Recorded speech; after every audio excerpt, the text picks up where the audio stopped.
Hi, this is Paul. I'm not done chewing on the kayfabe business. In fact, I've been talking to, I've been talking to Guy, the Israeli wrestler, and he said, I hear you're talking more wrestling on the channel." Yeah, and I talked about Michael Sartori and the excellent videos he's been making on kayfabe, and now Phlebas over on the kayfabe as well. I'm not done with this because this is actually super important and very salient. Today on the House of Woo, I thought they were having a tremendous conversation with Nathan and Ethan and Mark and Ron and Tayo and Richard.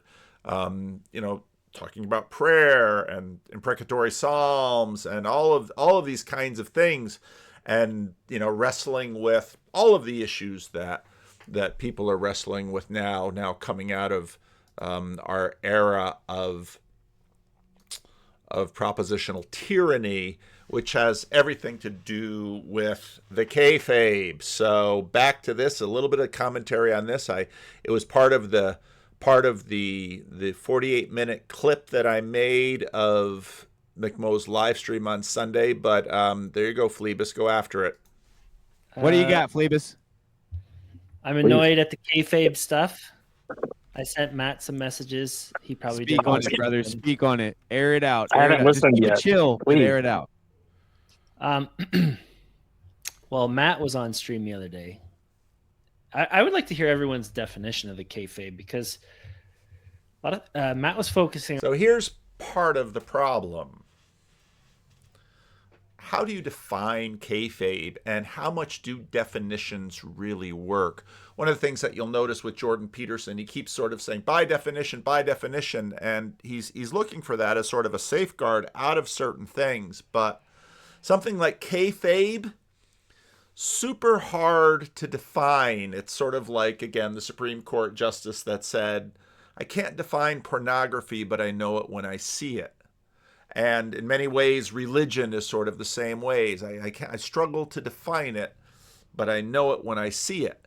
And kayfabe is right in there with that register.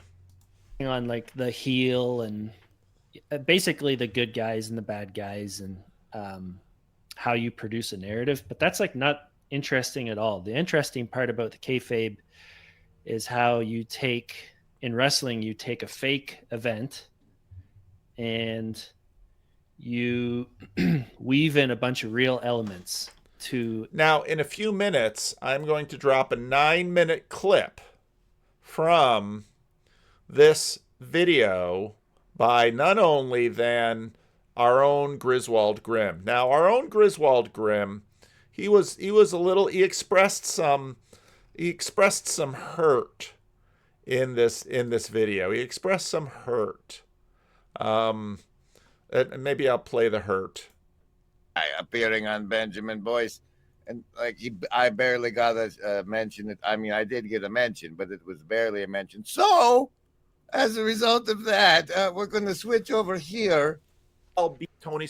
So poor Grizz on Benjamin Boyce, and big mention now. And what I told Grizz about his appearance on Benjamin Boyce was his appearance was terrific. The videos that sort of get brought up to me are because something sticks in me. And Grizz's conversation with Benjamin Boyce was so beautiful. I just loved it. And part of me, I thought to talk about it would have been to diminish its beauty. And so, Grizz, have no fear of my love for you. I don't know what kind of issues you might have, but you're always a genius in my mind, Grizz, and I watch you about as much as I watch anyone. I just have to tiptoe through the branding quite a bit because, there's a fair amount of it. And so what I have done in this little clip that I will put into this video is a distillation from the great Can New Happy, because of course they're playing the The Owls Are Not What You Think song that is traveling through the corner right now. But I mean, and this gets into Grizz pushing back on Phlebas. It isn't that kayfabe is fake. And again, that's what Michael pushed on. What Grizz said was kayfabe is scripted. Now, for those of you who are super nerdy in the corner, and of this live stream, it only has 885 views, and I completely understand that, because for many people, all this corner chatter is off-putting. Totally get it. But this play, a play within a play, made by our own David Busatil, who was the director of this play, and of which I had a role in my blue shirt, as did Grim Grizz, as did Cassidy, as did Luke, as did Nate, as did Sandy, as did Sherry, is all about the question of scripting. And David Busatil also was the guy who had the programs meme. We're running programs, we're running programs, we're running programs, we're running programs. And nobody is more aware of our regularly scheduled programming by the god Set than Grim Grizz himself. And that's why Grim Grizz immediately pushes back on Phlebas and says, no, it's not fake. Professional wrestling and kayfabe is scripted. And what we're dealing is the scripting. Now, I just had a little blow up with our own T. Grog on the Twitters today, because T. Grog keeps wanting to talk about natural selection. And I keep having to ask, well, what is the agency of this natural? Is it mental? Is it, it's as if, and because natural selection is all the kayfabe of natural selection. But is it scripted? Or who is scripting it, or what is scripting it, or only the strong survive? But I have complaints about, Christians who believe in a God who loves the weak, etc., even though they all complain that the Christians aren't loving enough towards the weak, yuck, yada, yada, yada. But let's continue on. So it's not fake, but Phlebas's poignant and insightful penetration of this is really getting back into an earlier TLC fascination involving the LARP. Make people, basically to confuse people and to buy into the fake event more. So again, don't use the word fake. Use the word scripted. And again, to go back to Michael Sartori's excellent treatment of the kayfabe. Kayfabe is not just a dog that lives in Oklahoma with Griswold Grimm. I love it that he named his dog Kayfabe. I love it.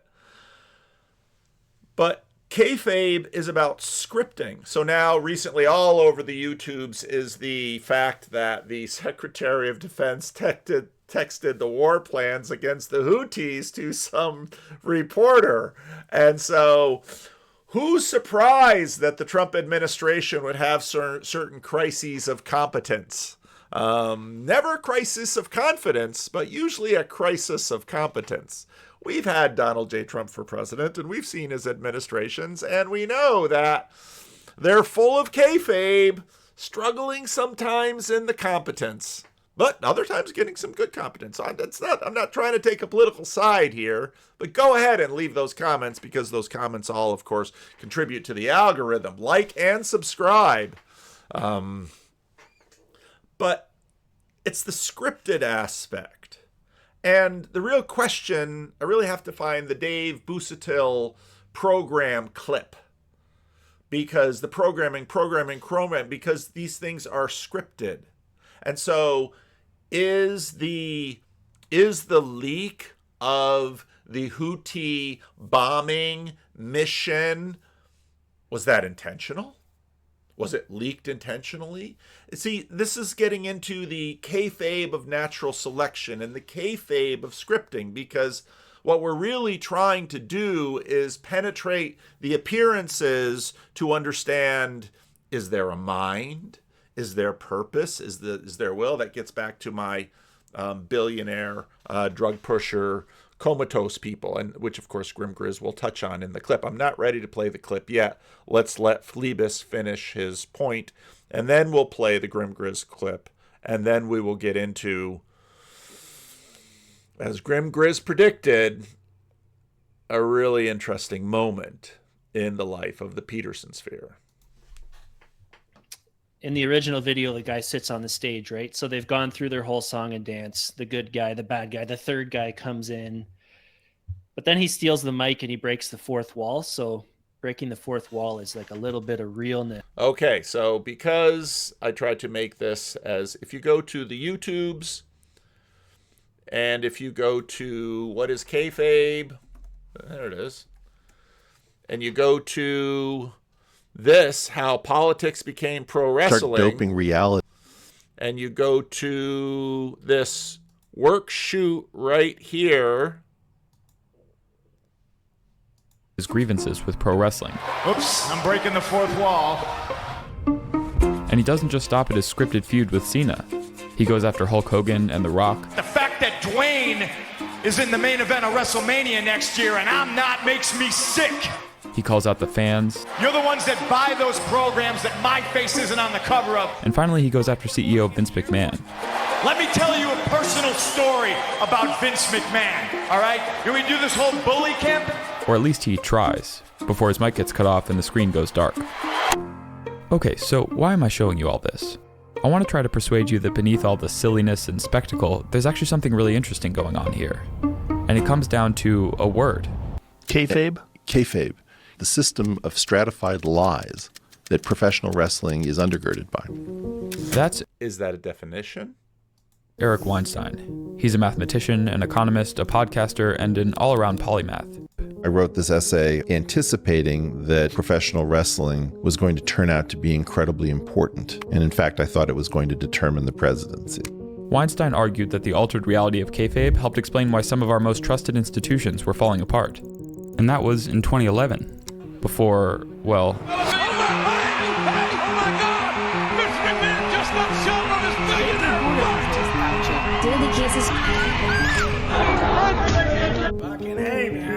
In this series, I want to try to explain how we got here.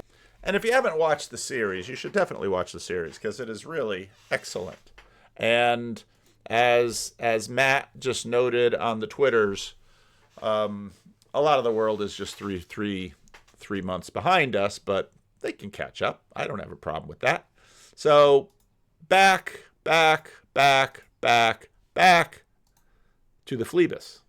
Yes, sprinkled in with the fake, but it's still fake. You know, there's a mic and there's a camera. Scripted. Is it? Scripted.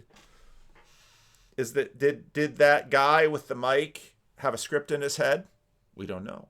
Was he speaking in the moment? We don't know. Does it matter? Because programs, scripts. Ask Sam Harris. Well, we're just playing out the whole show one little mental moment at a time. And then the dude starts sprinkling in real stuff, right? These people are messing with the business and these people are going to take over and I'm being shut out. And that's all true. And as he sprinkles in real things and then his mic gets cut off, which is obviously fake. And the point of the kayfabe video was that scripted. You go but what script? Was it that whoever's controlling the mic knew that this whole thing was going to happen and the camera's ready? Maybe. Is it that the script that was playing in everyone's head that, well, once he's out there on the stage speaking inconvenient truths, it's time to shut off the mic because these truths can't go out, even though everybody in the crowd understands that what's happening in that ring is scripted. But it's, again, back to what we've been talking about. Is it fully scripted? Because you have the heel and the face, and you have interesting different turns, and you certainly have that politically. I mean, for a long time we imagined, well, politics is just scripted, but is it? And who is doing the scripting? And pretty soon we're into principalities and powers talk. Put deep enough on the layers and people can't tell what's going on anymore. And so when people say politics, now people can't tell what's going on anymore assumes that sometimes they can tell what's going on and sometimes they can't. And I would argue probably most of the time, most of us don't really know what's going on. And that is certainly true of anything that's going on in Washington, D.C., because it's often even true of what's going on in my own wife's head. And we've been married for 37 years and been, together for almost 40 in one way or another. And if I don't know what's going on in her head, what makes me think I know what's going on in Donald Trump's head or Putin's head or Xi's head or Hulk Hogan's head, or even sometimes my own head? this is kayfabe. I get a little annoyed because with wrestling, the bottom of all those layers is fake. Scripted. The bottom of all those layers is business, but even the business is riding on an animal of sorts, because Vince McMahon, whoever the book is, whoever's running this, he might have his little plan. You can read the book of Proverbs about this. He might have his little plan, but the book of Proverbs says that it's God who determines what comes. Well, what do you mean by God? Things are happening, and the book is watching the crowd, and the book is watching the analytics, and the book is watching what videos are getting seen, how much merch money is coming in. Let's put John Cena up as the face. Let's have him flip and have him be a heel. And let's have a work shoot, and let's do all of these things, and let's see how the crowd responds. But what do we want from the crowd? Well, we want engagement, we want attention, we want ticket sales, we want merch sales, we want TV deals, we want all of that. So underneath all of that is business, which, again, you go back to Michael Sartori's video.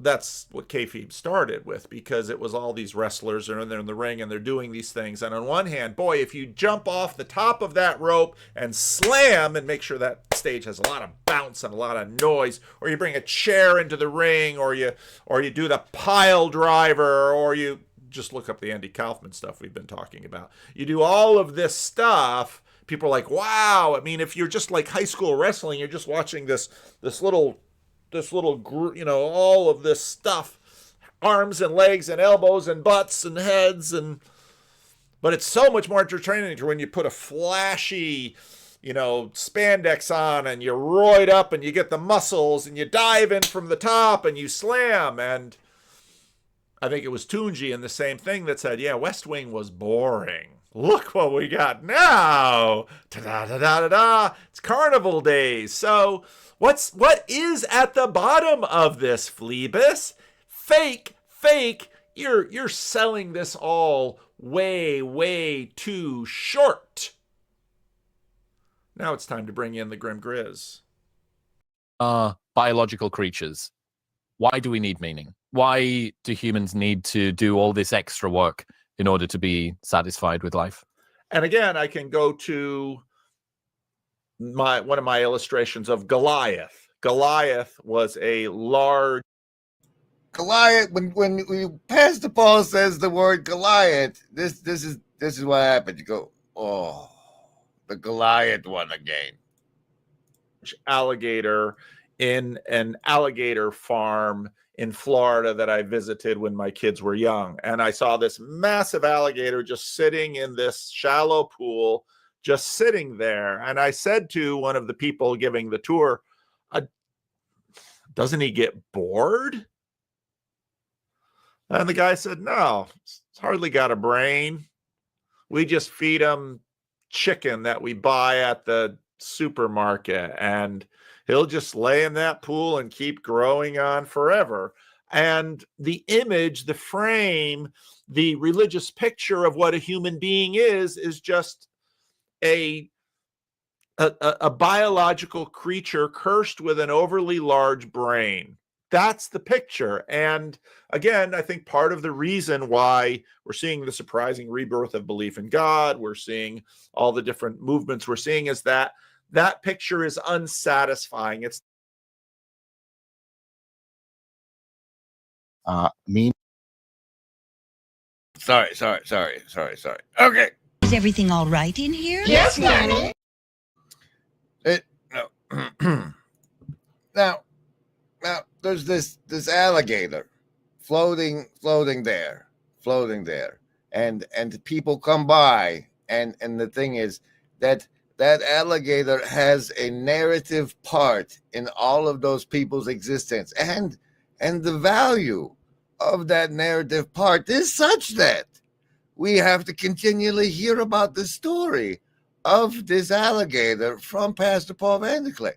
And so I argue to you that it's not that the teenager that is blissed out on the couch until he's 80 it's the loss of potential, the oh my God, what a travesty that is it's a narrative travesty that's the potential of that the narrative potential of that beautiful child blossomed into a alligator sitting in the pool, and the reason that is a tragedy is because such a beautiful thing does not benefit the rest of us in any way, shape, or form, unless when that whoever's hooked up and just laying there on the drugs, feeling blissed out all the time, unless they also provide shamanic services such as Intelligence. A mind that burns like a fire. Well, Matt was on stream the other day. I would like to hear everyone's definition of the kayfabe, because a lot of Matt was kayfabe is participatory fiction, focusing on like the heel and basically the good guys and the bad guys, and how you produce a narrative. But that's like not interesting at all. The interesting part about the kayfabe is how you take, in wrestling, you take a fake event and you weave in a bunch of real elements to make people, basically to confuse people and to buy into the fake event more. So that's a little tease. It's not a fake event, it's a scripted event. It's because that event happens. It's still eventing. Because they got into, and that is the most correct, Joe Cross. Kayfabe is a dog, and you can help feed him at the link at the top of the chat. Where is there he is. He is a dog. That's kayfabe. That's kayfabe. And if you remember, when I was listening to Michael Sartori and I was sort of piecing together the relationship between kayfabe and enchantment or re-enchantment or a sense of enchantment. So you've got the question of, well, what is real? And that's part of what made this live stream so good. What is real? Well, let me tell you what is real. Let me grab this Jux deck over here and fiddle with it while I work out how to explain to you what is real. What is real? Real is whether or not it has narrative impact. Whether or not it alters the intentionality network, or more importantly, the background. If it updates the background, it's really real. Because what the background is like basically your orientation within a context. The background is the context in which you're oriented, and your understanding of it is what we call the background. It's not essentially accurate. The background you have might not map to reality whatsoever. And that reality is, when we say reality, we're talking about physical, manifested, shared reality, but not necessarily narrative reality. But the narrative reality is the important reality because that's the waters in which we swim. Chucks, the card of the show is the Joker. How about that? That's what I get to do. I get to tell people to find the hand that lies in the shadow of the light. And that's the efficacy of my personal zone of proximal. See, the zone of proximism, because you got the zone of proximal influence. You like, can you, is that, you know, that thing you're raging about? Can you have any effect on it? Or is it outside of your zone of proximal influence? If it's within your zone of proximal influence, like, what is your influence? Can you go tell hey, you're my congressman. You live, I know where you live. And you voted this way? What's up with that? Can we have a discussion, Mr. My Representative? Is that your zone? And are you going to do that? Are you even going to tweet at or are you just going to be angry at something outside of your zone? So there's a zone of proximal influence, and then there's the zone of proximal development, which, we're supposed to get there. We have that in the tabs and things. Will just multiply and they'll hit peaks, and rabbits have population things too. Meaning is our real problem. And so we were able to scale up, and we keep scaling up, and we collaborate and we work together, but we can't endlessly collaborate and work together because they're always just then wind up fighting each other. And so our going from pointed sticks and dogs to nuclear weapons. Yes, and the way we go from pointed sticks and dogs to nuclear weapons is kayfabe. We participate in the fiction, whether or not that's Emperor Vance rules over the Western Hemisphere, or or that Santa Claus comes to the children's for Christmas, or that the Gulf of Tonkin event was a legit reason to go to war. There's all of this.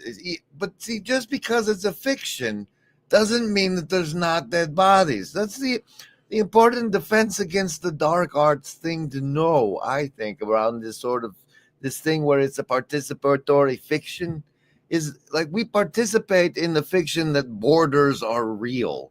And like people participating in that fiction will shoot you if you step on the wrong piece of dirt, because it's the participatory fiction and the kayfabe that has enabled us to go from sticks to nukes.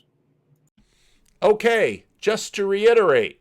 I think around this thing where it's a participatory fiction, is like we participate in the fiction that borders are real. And like people participating in that fiction will shoot you if you step on the wrong piece of dirt, because it's the participatory fiction and the kayfabe that has enabled us to go from sticks to nukes. There it is. There it is. See, people don't know. Very few people watch, relatively speaking, watch the Grim Grizz live stream. And I understand why. It's, quite frankly, a little bit above most of you. But, just listen to how he puts the accent on the wrong syllable. How he does that so regularly.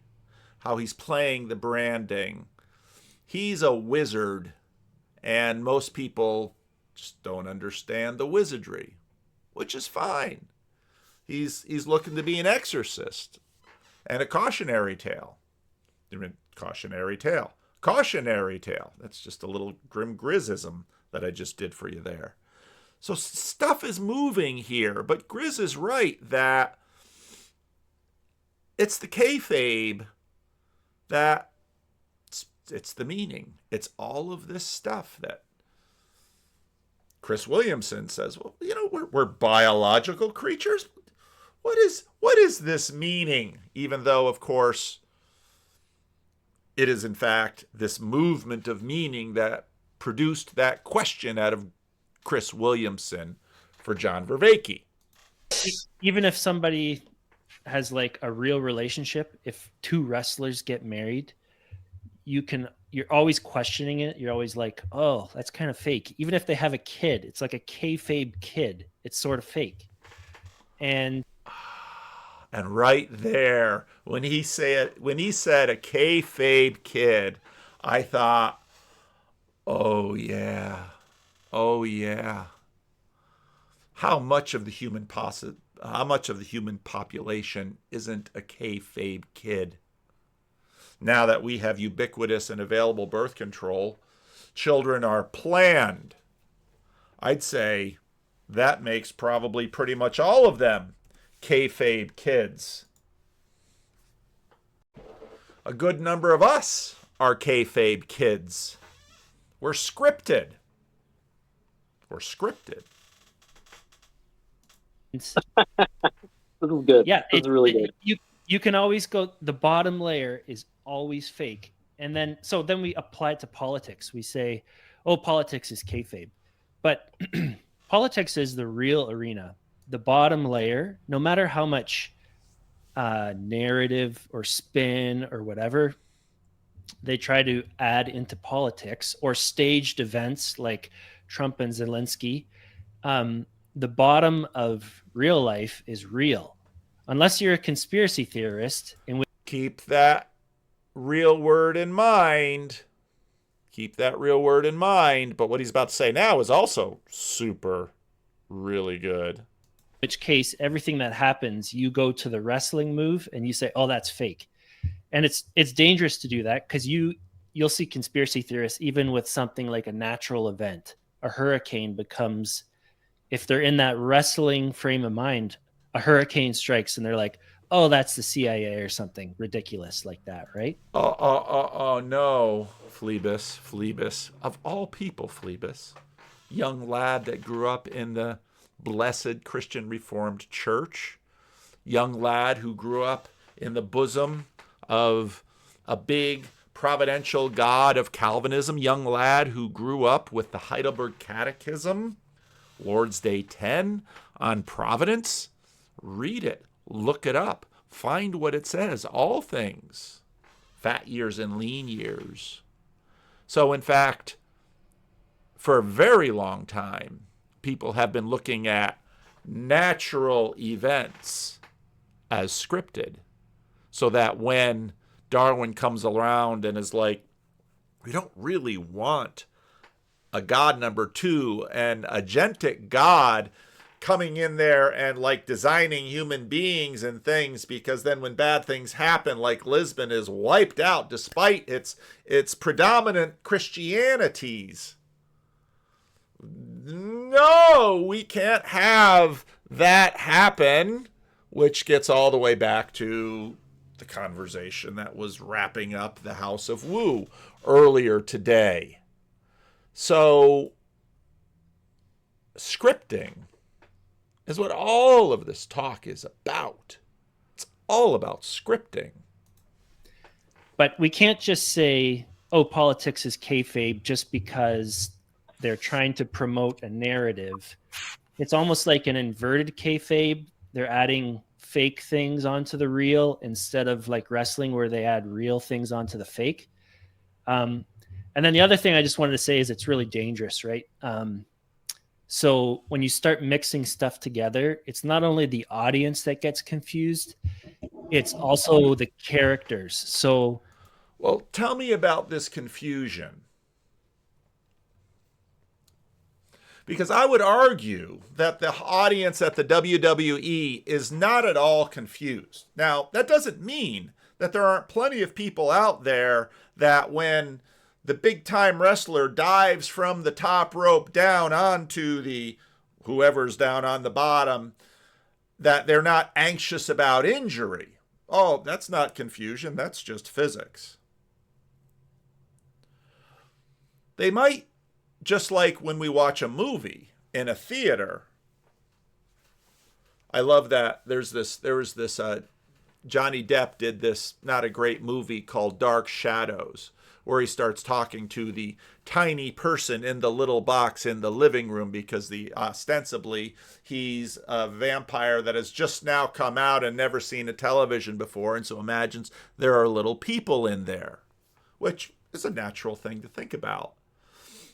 But the confusion isn't exactly the right word, because confusion assumes that there's non-confusion and then confusion just because we're feeling a degree of dissonance. I'd say that there's a lot of confusion around. And in fact, it's these kinds of confusions that make the world go around, as Grizz says, that gets us from sticks to nukes.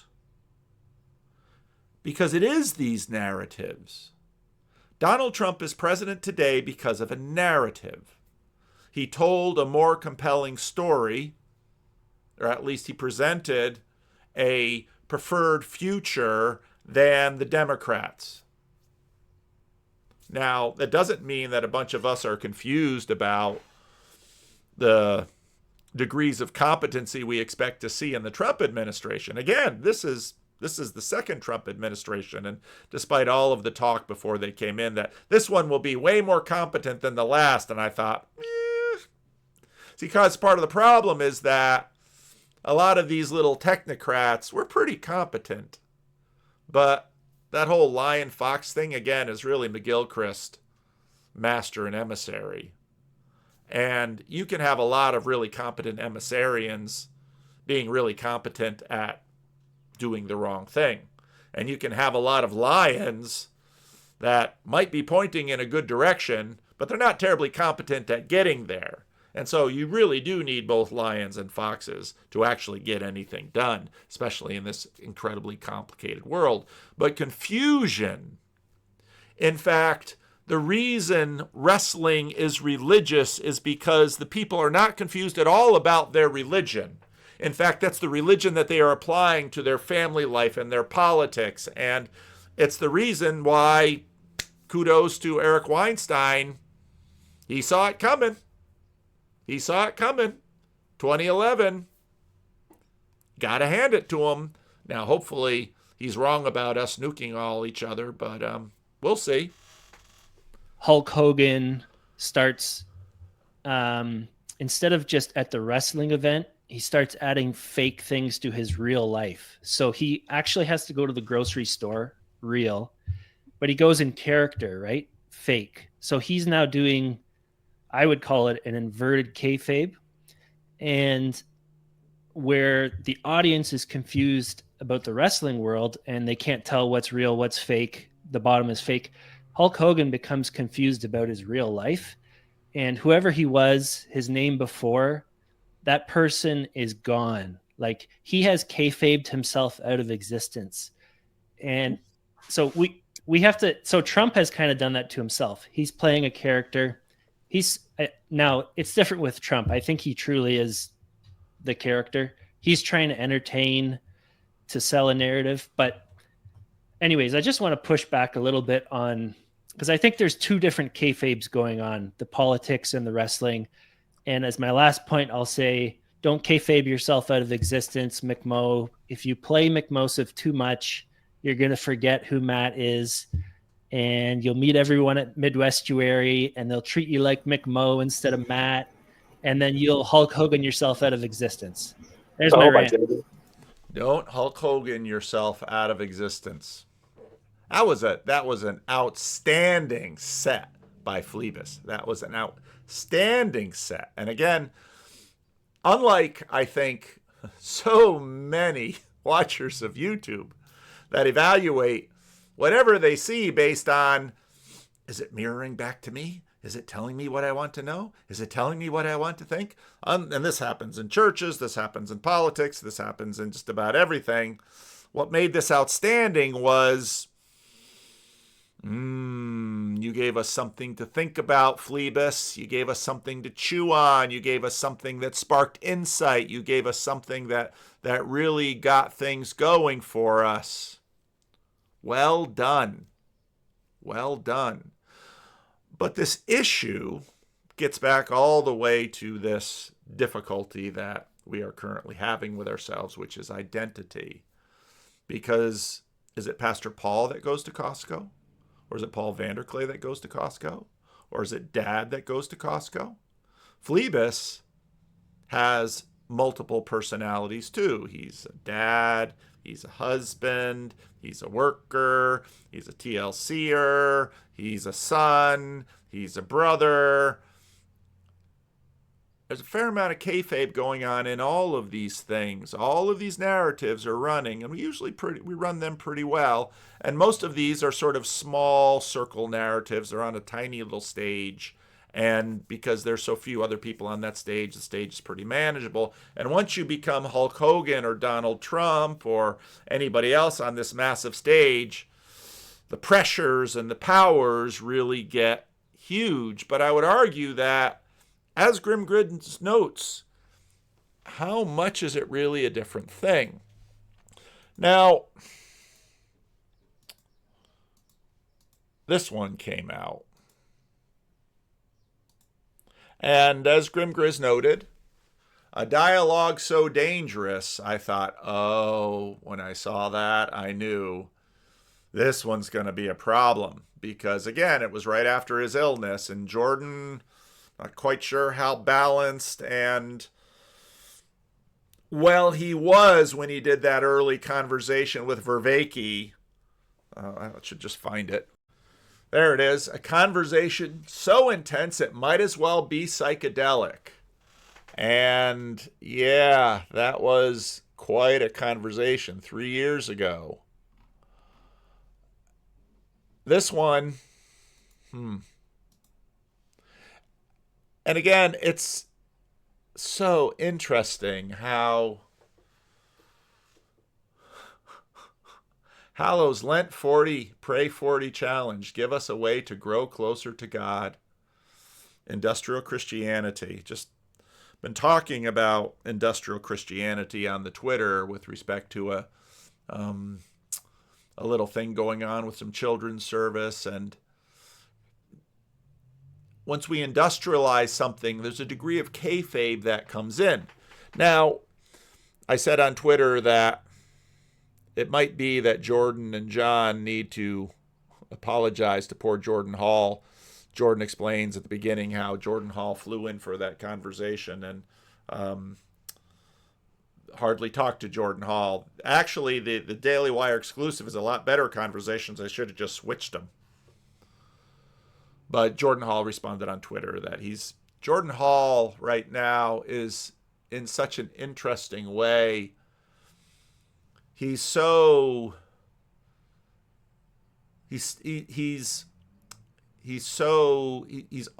Pentecostal in the degree to which he is trying to move in step with the Spirit. He's so mystical right now, and so it's fascinating to watch. But despite all of the real issues, it's basically a hospitality issue that, poor Jordan Hall flies in and they hardly talk to him because they're so excited about what they're talking about, and the conversation just keeps going higher and higher and higher and higher, and it's hard to know who's going to listen to this thing and understand it. And I don't know that I have the time to just sort of try and do my translation thing and walk everyone through this. Walk through prayer challenges with Mark Wahlberg and Chris Pratt. See any kayfabe in there, Phlebas? I know I do. Why those guys? Why should actors who play with scripts written by writers script your way through Lent? Well, they'll use Bible stories. What about the scripts that preachers are given? What about the scripts we're all given? But there are a lot of gold nuggets in this conversation, despite the sins of hospitality committed against Jordan Hall. Absolutely spectacular. This is already shaping up to be Hallow's biggest Lent ever, with thousands. Hallow's biggest Lent ever. It's wrestling with religion. Of people from all over the world joining together in prayer. Here's the best part. You can get 3 months completely free when you sign up at hallow.com/God with a discount. Jordan. That covers the entire Lent challenge. Once you join, you'll discover a huge catalog of guided prayer. I have to play something. So my sister, who's currently running a YouTube channel about American primitive decorating, and my sister who owns the place where I've done 2 estuary conferences, is going to branch out and do a podcast with a friend. Don't expect my takes and my sister's takes to align very much, even though we come from the same household. We're very different people. But my sister's really talented. And when I see this Hallow ad, I can't help but just have this wonderful little bit of theatrics that my sister has put together just come to mind.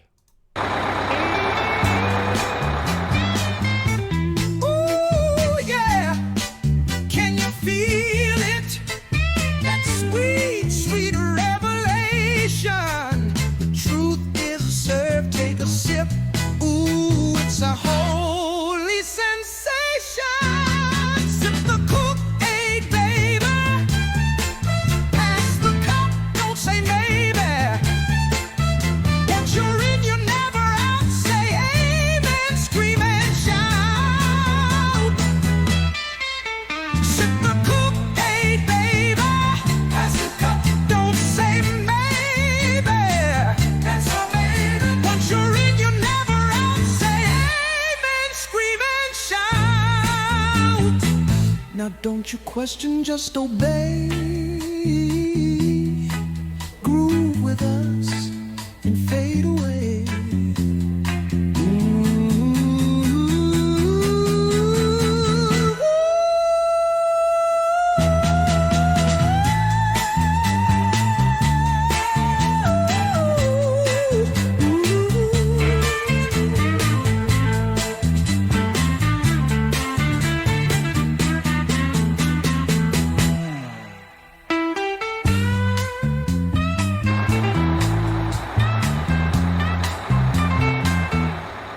Now, I have no idea what this podcast my sister's going to do is going to be like. But I lived through the 70s. My father's church, in a way, was for some young CRC people very much a countercultural church. And if you weren't going to deconstruct from Christianity but stay a Christian in the New York, New Jersey, Patterson area, and Northside Chapel's racial reconciliation, lots of, yeah, but not a cult.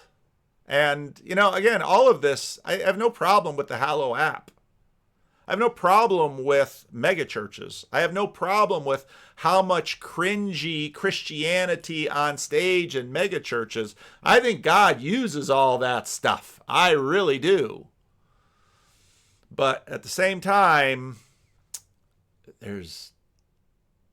Kayfabe is pretty inevitable.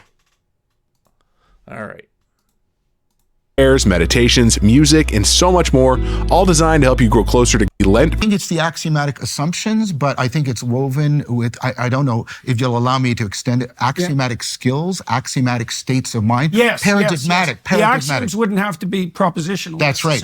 There's paradigmatic. Yeah. And then what even perceptions can... I should probably read my tweet. It all started with the little ants doing their little project to get the tea through. And it's astounding. Look at the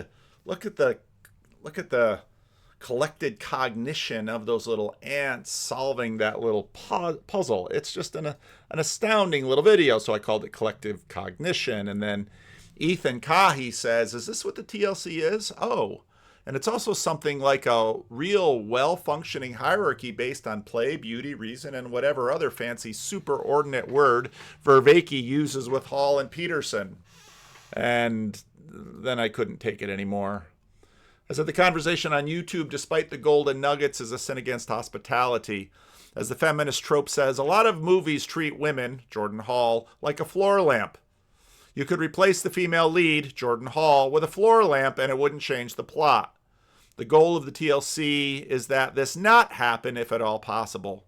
The whole point behind the TLC is to not have watchers nose up against the glass waiting to participate, but shut out.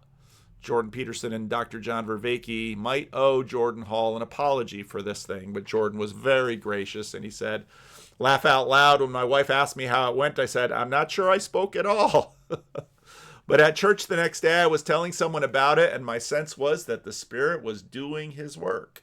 Now, you can get cynical about that, and you can get wooey about it, but I'm not cynical or wooey at all, because as Phlebas does, I believe in the providence of God. It's a really difficult thing to hang on to. The work of the Spirit moves in arcs far beyond the lifetimes of us mere mortals. God bless you that you're not bitter. I try to go where God sends me and do what he wants me to do. Everything else is above my pay grade. That's exactly right, Jordan. That is exactly right. So as you watch him turn from side to side, as Jordan Peterson and John Vervaeke have their conversation, there's a lot of golden nuggets in here. I'm just, I don't know Jordan Peterson very well. I certainly consider Jordan Hall and John Vervaeke as friends. But,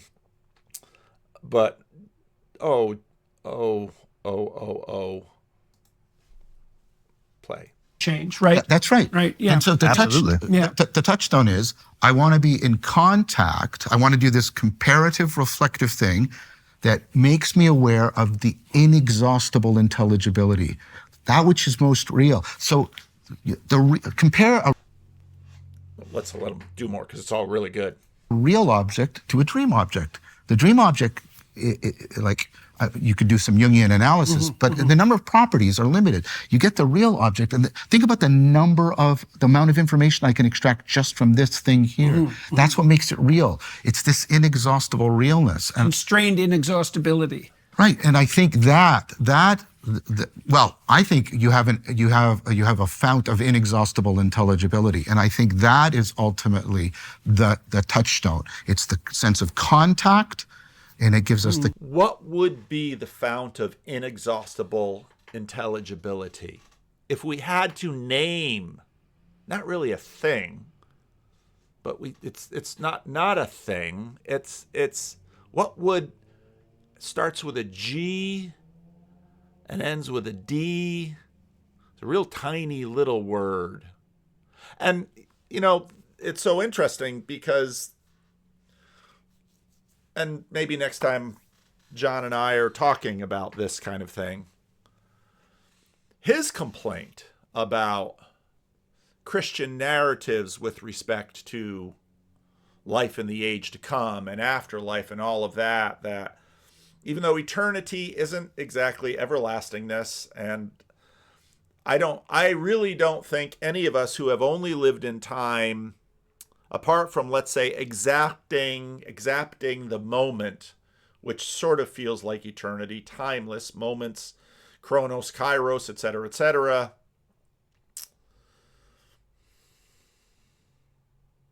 If the source of the universe is a fount of intelligible inexhaustibility, why do you fear eternity?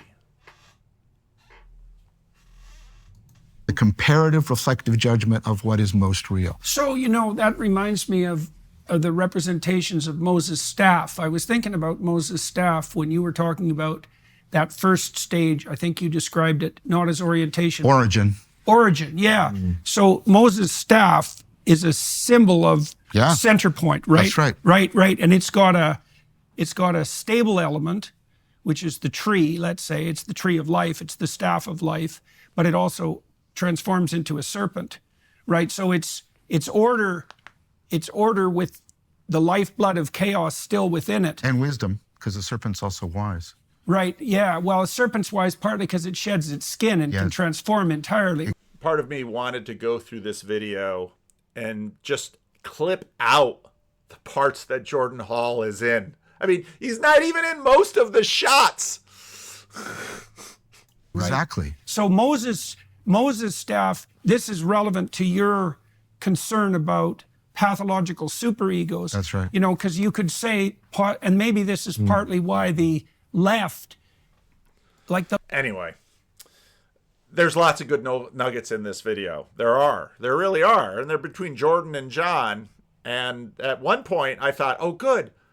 They're going to get into Jordan Hall's story a little bit and then whoosh, away.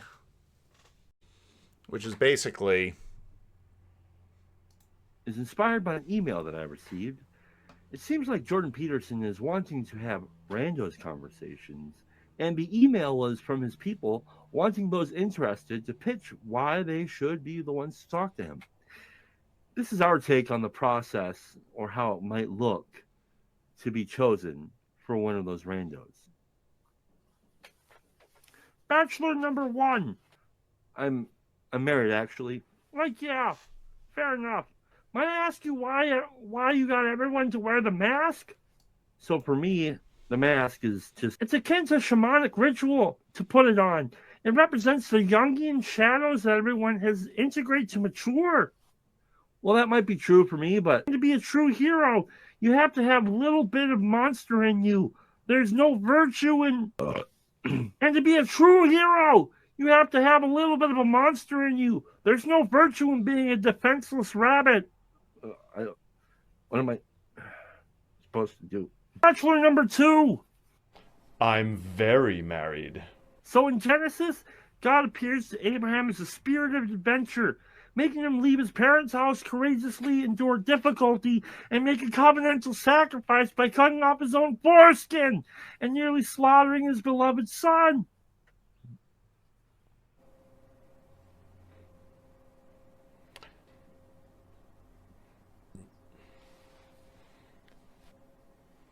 Is that a question? Bachelor 3. Also married. And maybe you're a son of a bitch, and you think, oh, I love you so much, I can surgically scar you. And it's like, take a hike, bucko, see what you're doing. Could you ask me anything? If you could be any animal, what animal would you be and why? Eagles, snake, cat, fire? I think you might be onto something, but it's like... Yeah. You get it. So,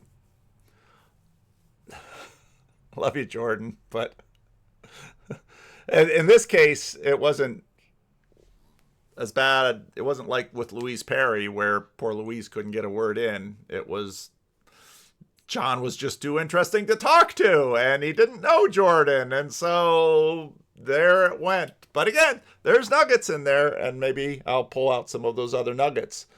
But the point about the reality is the kayfabe and is the comparative. And I think, again, John is right that underneath is an inexhaustibility. And so the best we can do is comparing back and forth, real or more real. And so when Phlebas is wrestling with, oops, sorry, I didn't mean that pun, but it came out, wrestling with kayfabe, what's more real? Is the child of Hulk Hogan a kayfabe child? What programs, scripts are we playing? That's good enough for now. Got to remember to drop that Grim Grizz thing in there. And, yeah, leave a comment. Oh, and if you haven't watched, well, it'll come out in a few days. If you've got No Wait, No Ads and you want to watch my conversation with Matthew Brown, I thought it was tremendous. So I'll be clipping it. By the time it comes out, most of the clips will all be out. But again, when you see a 2-hour conversation, a lot of people are like, I don't have 2 hours to spend listening to that. So I make little clips for you. You know, it's like when I was a little kid, my father would have to cut my meat so I could eat it because I was a little kid, I had a little mouth. And so you have to make little clips so little mouths can take in the little 10, 15, 20-minute videos until you're ready for the 2-hour whole show. Midwestuary 2025, August 22nd through the 24th in Elmhurst, Illinois. A weekend you won't want to miss with special guests Cale Zeldin, Paul Vanderklay, Rod Dreher, Elizabeth Oldfield, John Vervaeke, and Jonathan Pajot. Midwestuary 2025, the Fellowship of the Spirit. Stay tuned for more details. Visit us at midwestuary.com for ongoing updates.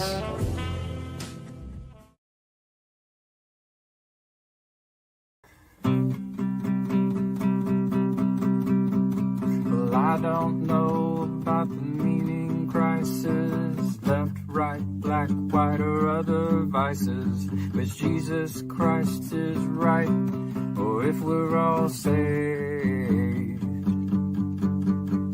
From my perspective, our propositions participate procedurally, running in circles. Remember in body, we're in the age of decay. Symbolically speaking, the reapers are reaping, them damn egregores are whispering sweetly. We're all NPCs in the belly of the beast. Red pill, blue pill, bread pill, Mars Hill, or DMT, or whatever you feel.